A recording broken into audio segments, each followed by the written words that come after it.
Okay, so today we're going to be talking about lessons 10.1 and 10.2, which are going to be composites of transformations and congruence. So what we're going to be doing is finding an image under composition with rigid motions, and also determining if two figures are actually congruent after a transformation. So I'm not using the book in this lesson. I'm going to use a note sheet I made that I attached in Google Classroom. So get that note sheet, something to write with, and let's go ahead and get started. So I made a note sheet to kind of just take out a lot of the springboardy stuff and just get the basics to you guys. But I did steal this picture from the book. Okay, and it says, consider the series of transformations shown in the figure above. So if you see, we kind of have three things going on here in their picture. We'll call this maybe picture one, picture two, and picture three. So if we look at how each picture changed from 1 to 2, it looks like that arrow did a turn. Okay, now the arrow's facing in the left direction instead of facing up. Now in 2, we can kind of say that this graph kind of did a shift. It looks like it shifted down. Okay, that arrow now that started at kind of this point here at 0, 4 is now moved down to this spot. So we can call it a shift down.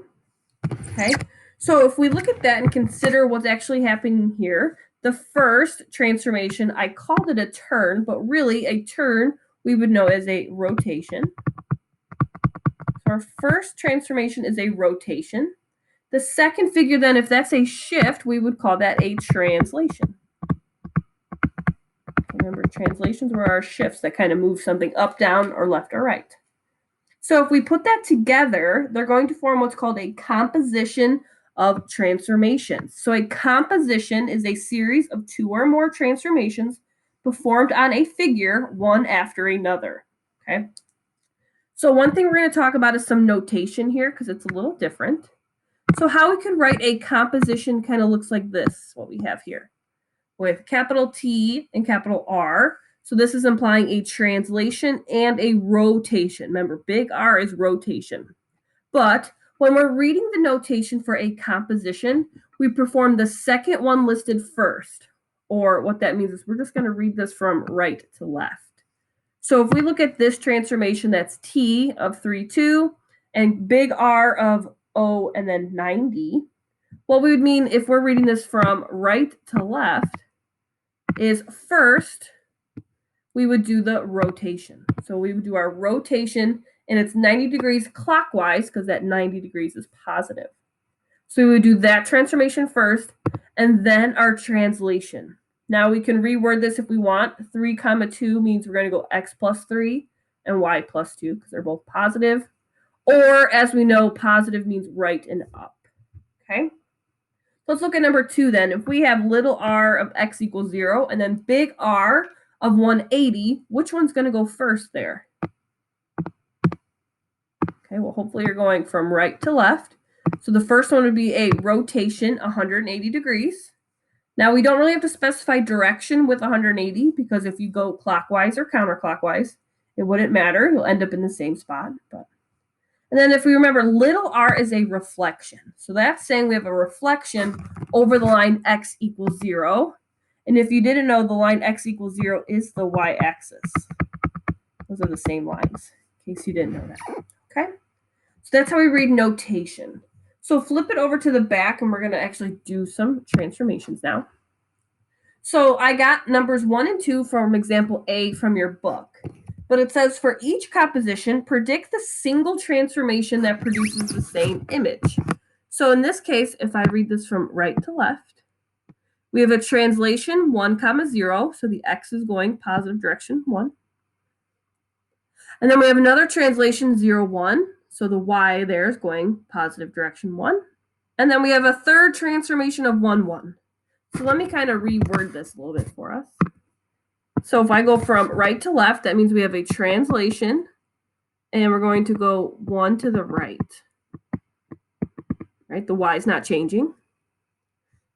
Okay, then if we look at the second transformation, we have 0, 1. So that's a transformation where we go up 1.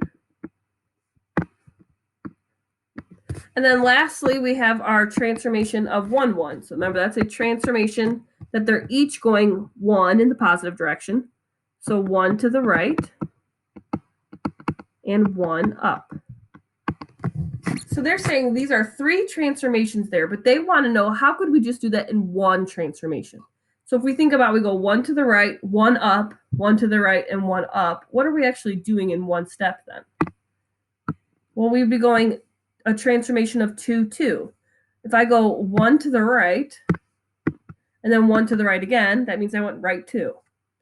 If I go 1 up and up again, I went up 2. So I did a transformation of 2 to the right and 2 up. So now I want you guys to try maybe number 2. If we have a rotation of 90 degrees clockwise, and then another rotation of 90 degrees clockwise, what's that actually as a single rotation? Well, hopefully you realize that that is a rotation of 180 degrees. Okay, if I go 90, so we think about it in terms of like if we were at a coordinate plane. So if here's my point. If I go 90 degrees clockwise, and then another 90 degrees clockwise, well, that's the same thing as if I went 180 degrees clockwise. It's the same thing. It's just doing it in 2 steps instead of 1. Okay?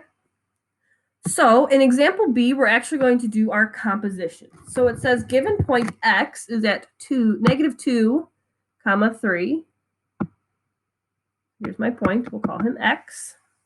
We're going to perform this double transformation, or the composition of functions here. So again, if I go from right to left, that means we're doing this little r first. So first we're doing a little r is a reflection over the line x equals 1. So if I make that reflection there, so x equals 1 means I find 1 on the x-axis, and it's a line that goes straight through that. I'll make that dashed. It's not as bright. Okay. So if I'm going to reflect over that line, I'm going to do a mirror image. Oop, I still want that yellow. I'm going to do a mirror image, so it's going to be the exact same direction, just on the other side. So let's just count 1, 2, 3. So 1, 2, 3 on the other side. So that's my x prime, my first transformation. So that's at point 4, 3. Okay. Next, then I'm going to do the transformation of t 1, 5. So this will be our second transformation. So a positive 1 means I'm going to go 1 to the right. -5 means I'm going to go 5, but I'm going to go down since it's negative. If I do that, 1 to the right, and then down, 1, 2, 3, 4, 5. There's my point. We call this x double prime, because that's your second transformation. So that's at point 5, -2. Okay. So just make sure you're reading your compositions in the right order. But there you go. So then you just reflect your points and do your rules. So number 2, I have given point A, B. So A is at 2, 1, and B is at 4, 3. So we have a line segment here, A, B. It's going to go through these 2 transformations. So we have a rotation 90 degrees clockwise, and then a transformation. So we're going to write out the new coordinates for A and B prime, and then A and B double prime. So there's one way to do it, and I kind of already have this set up for us. So I have this segment set up. So if I'm going to go 90 degrees, let me just erase that and cover this up. If I go 90 degrees clockwise, this big R means rotation. That means I'm going to go clockwise would be following the way a clock goes, so down and to the right. So the one way to do this is I can actually take my paper.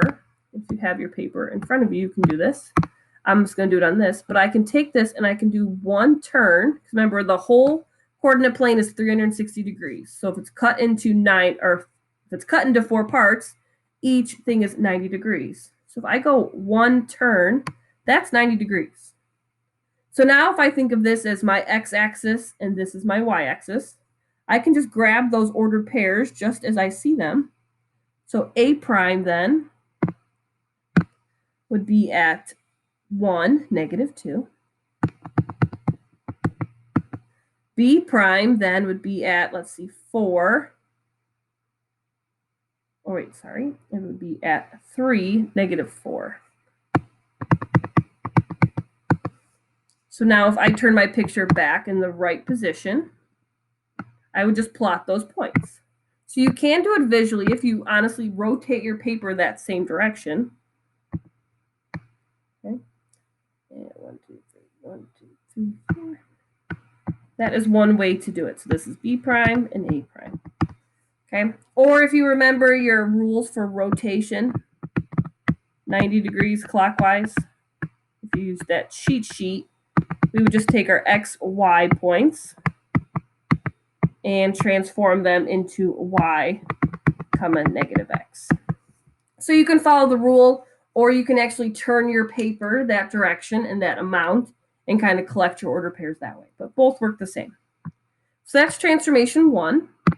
So then transformation 2 would be a translation -5. So that means I'm going to go 5 to the left. And then +3 would mean we're going to go 3 up. So I'm starting from my blue. So let's go 5 to the left and up 3. This would be A double prime. So same thing here. 1, 2, 3, 4, 5. 1, 2, 3. And there's B double prime. So if we grab those ordered pairs, we're at -4, 1.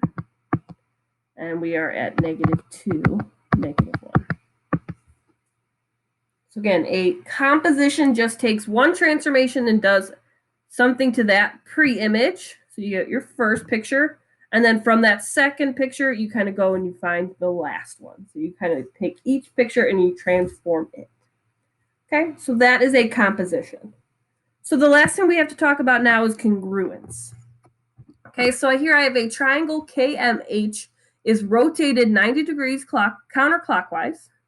So we have a rotation 90 degrees counterclockwise, and then translated 4 units down and 1 unit to the right.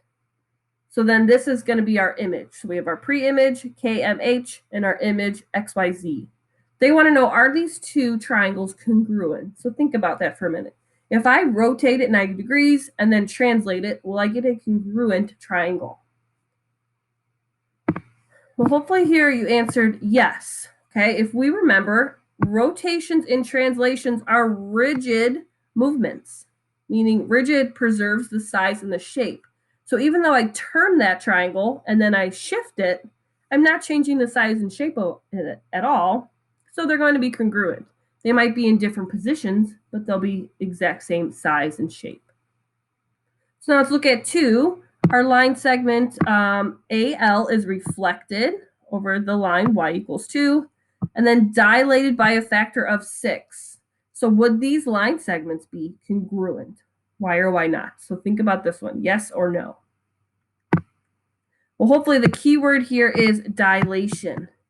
Dilation means it's going to be multiplied by a factor, so that's going to change the size. So those would not be congruent. Dilations are not rigid movements. Okay, so the size would be different.